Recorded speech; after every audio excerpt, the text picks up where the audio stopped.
Hello everyone, this is a special edition dedicated to the recent situation here in Ethiopia. Here with me is Minister Getachew Redda, Minister of Government Communication Affairs.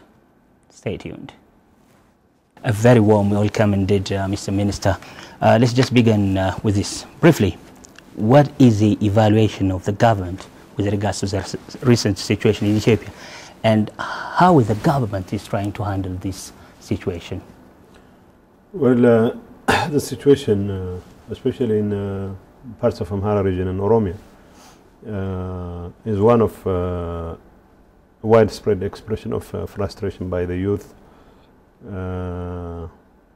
Although, unfortunately, the frustrations are being expressed in a very violent way, and the government's assessment is that these frustrations have legitimate grounds in the sense that despite the impressive economic growth we have been achieving the last 15-20 years, we still have a long way to go in addressing the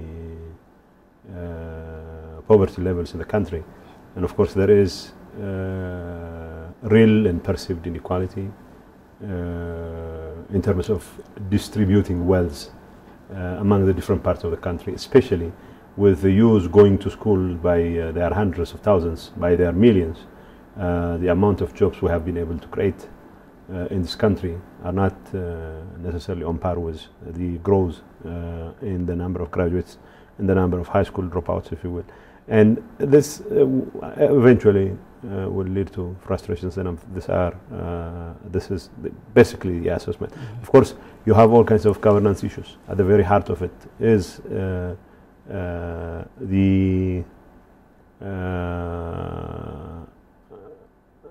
the tendency by some government officials, both at the highest and lowest level, to abandon their responsibility towards the people and to rather focus on lining their pockets at the expense of the people. And because EPRDF's government was basically a service-oriented government, a government which put the interest of the public front and center, and with some government officials' practices departing slightly, even in some cases significantly, from the kind of developmental focus that EPRDF has been known for. There obviously is significant discontent on the part of the public when it comes to delivery of services, when it comes to distribution of resources. So these things are creating frustration. The government acknowledged that the questions that are raised by the people are legitimate and need to be responded proportionately as such. It is also acknowledged what is called the quest for personal gains by people within the party system and of course in the government, actually creating this disenchantment of the populace. Rectifying that problem has become the party's life and days issue nowadays, and the only way to do that is to activate deep reform within itself, right? And the political parties under the EPRDF are engaged in a series of conversation, dialogues, and this deep reform process. But just to give the benefit of the doubt to our audiences, what really is deep reform and what does it entail? Look, the reform, the EPRDF's renewal movement was launched 15 years back, when there was a widespread tendency within the party to use public power, if you will, for private gain. So the tendency that was identified as a serious threat to the existence of the state was the widespread tendency within the party to use public resources for private gain, to abuse power for personal gains. And of course, the renewal movement addressed that significant shortfall in government service, because what it clearly identified as the ultimate threat to the existence of the state was the tendency by the state apparatus to transform itself as a parasitic ruling elite, ruling class, if you will, disengaged from its social base. And 15 years on, what EPRDF sought to establish was not the typical predatory African state, as opposed, as contradistinguished from this predatory African state, which basically promotes networks of patronage and cronyism, which awards rent on the basis of who belongs to what group.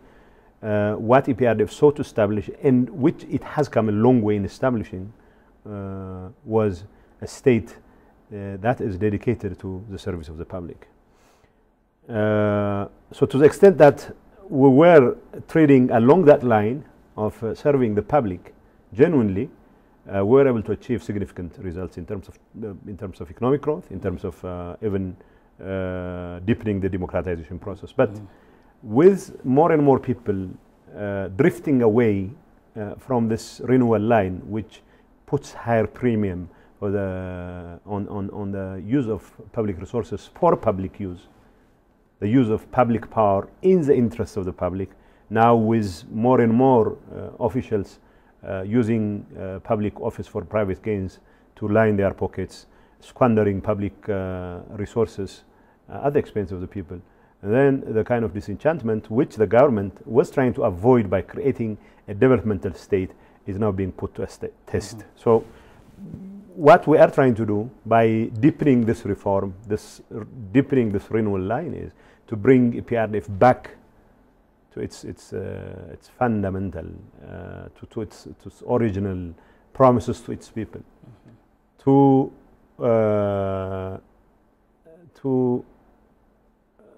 revitalize the state in such a way that it will once again become at the service of, it will come at the service of the people. It will once again become the kind of servant state and government that it is. It was expected to be with the renewal line, of course, 15 years back. So what we are trying to do is to make sure that the state once again becomes the servant of the people. State power once again becomes source of not source of private gain and private wealth, but a platform to serve the interest of the public.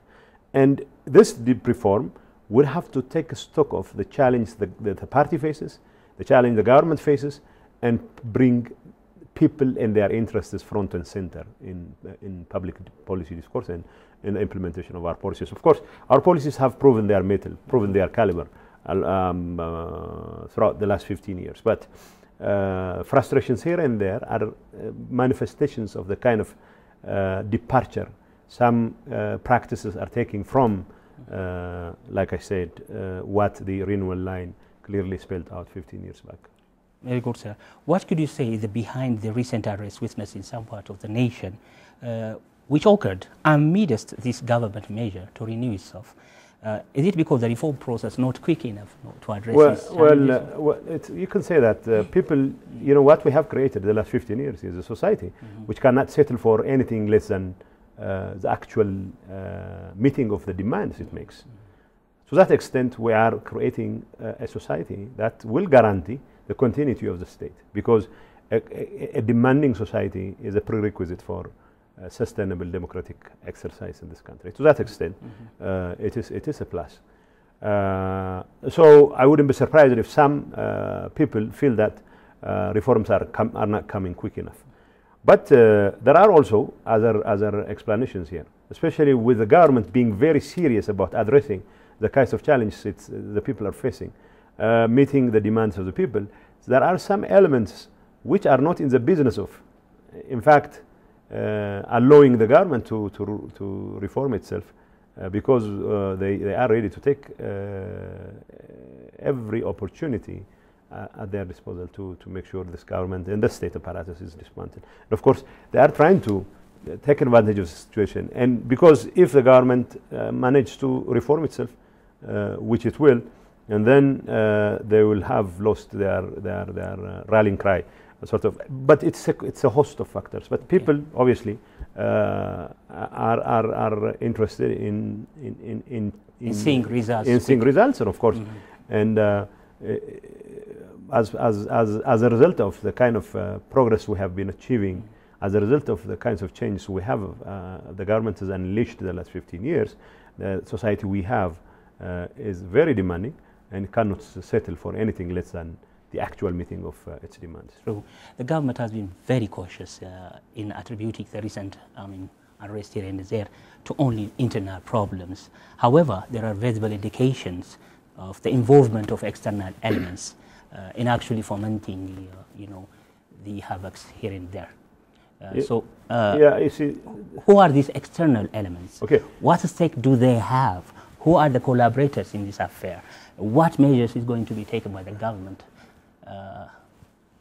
Can you address these questions? Look, it's been the stated policy of the government to focus more on our domestic affairs. If you are going to address the vulnerability of the state, and then the best homework we can do is by working on our domestic issues. It's only when you have disgruntled people, it's only when you have people with discontent within the country that you become vulnerable to state intervention by others. So ultimately, the best insurance policy we can have against intervention by others is to make sure that people in our home are contented with what the government does and with the kinds of change the government promotes, if you will. So the primary focus of the government is to do whatever it takes to make sure the lives of the people are changed for the better, to make sure the people's questions and demands are met. That's one thing. But it doesn't mean that external forces are not also playing havoc with our stability. To begin with, there are countries which, for historical reasons, still believe that an Ethiopia that is growing will become a threat to their security, which is a very outdated view, but unfortunately some cling to it. So they will stop at nothing to wreak havoc in this country. There are countries in the region who have made it their sole vocation to destabilize not just this country but also other countries in the region. You have also rejectionist elements in the diaspora-based opposition who, for a host of reasons, have an axe to grind with the government, which in what sometimes appears to be a marriage of strange bedfellows, join hands with people who have diametrically opposite views to create all kinds of problems in this country. And of course there are ideologically driven state and non-state actors which are trying to effect some kind of change, regime change in this country, so they can have they can reimpose their own version of political economy in this country. So you have a motley crew of state and non-state actors which are rallying behind this cause of destruction and chaos, not necessarily because they have a unity of purpose, a commonality of objective, but rather because they share the same enemy. So obviously they are all contributing to whatever extent it may be to fanning the flame. Otherwise, as the government has been saying again and again, our primary focus should be in addressing the frustrations of the youth, because the youth are part of the success story of this government. This government has achieved significant growth, proper growth that is distributed more or less equitably, demographically, geographically, but one has to take into account the fact that with the change in the number of youths who are going to schools, if we fail to create the amount of the number of employment opportunities that can fully absorb the number of people who are going to schools, graduating from universities, And then we'll definitely have a situation where the use, rather than becoming an asset, end up becoming combustible material. So the government clearly realized that the best way to address this youth bulge, to address this frustration, is through more, not less growth, through more, not less change. And of course, this is what the government is doing. And of course, this is at the heart of the renewed zeal the party and the government it leads have introduced in the last couple months, I should say. Many would like to know as to what measure the government is going to take against this kind of, external elements, and particularly nation states who actually are preventing this habit, diplomatic or otherwise. Well, diplomatic will use every diplomatic means at our disposal. But the best measure we are going to take against them is to make sure that none of their efforts is going to bear any significant result in this country. So we'll be nipping whatever efforts they have in the bud. We'll neutralize whatever messengers of doom they keep sending, and do so with the support of our public. And of course,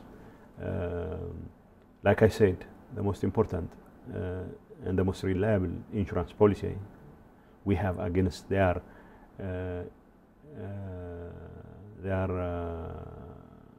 insidious efforts to destabilize the country is to make sure that our people have every hope in the horizon, that our youth can see light at the end of the tunnel. Of course, this is something we are working very vigorously on.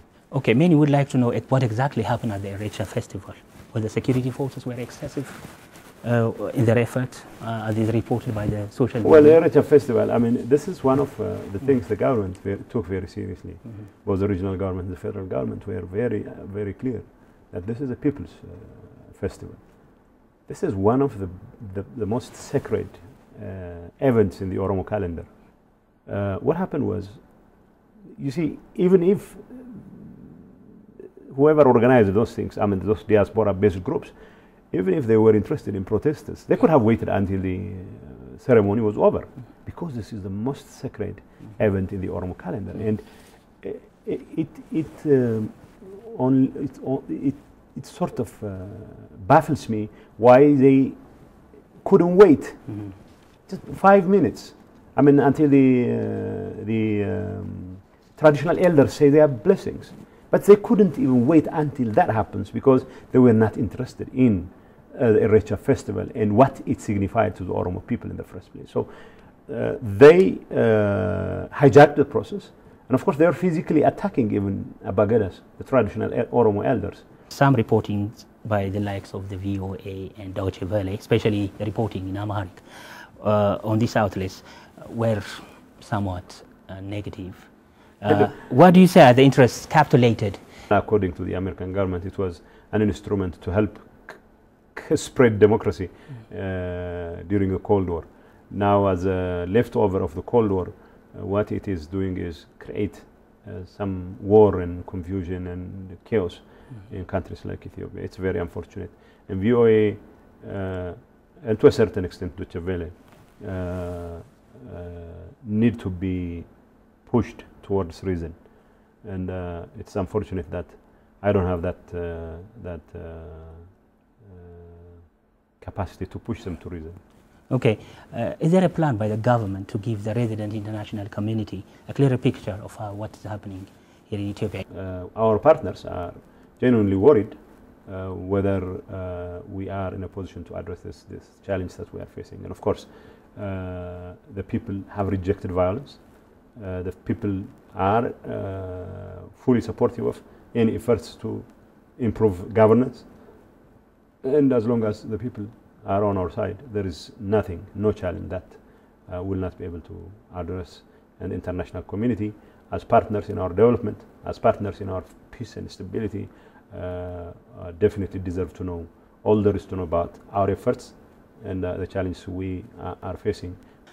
Your thoughts on what is happening so far, loss of lives and property damage? It's burning down investments, private properties. That breaks my heart. And of course, the government and the people will do everything in their capacity to make sure this doesn't happen.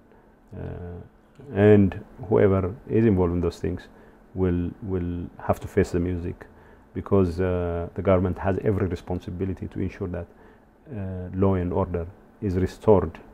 But like I said, it's rather tragic. It's rather heart-wrenching to see youth expressing frustrations in a somewhat violent way, losing their lives. And of course, you have also security forces losing their lives in the service of the people. It's a bit complicated. So it's rather sad that lives are lost in such a manner. Thank you very much, sir. You're welcome.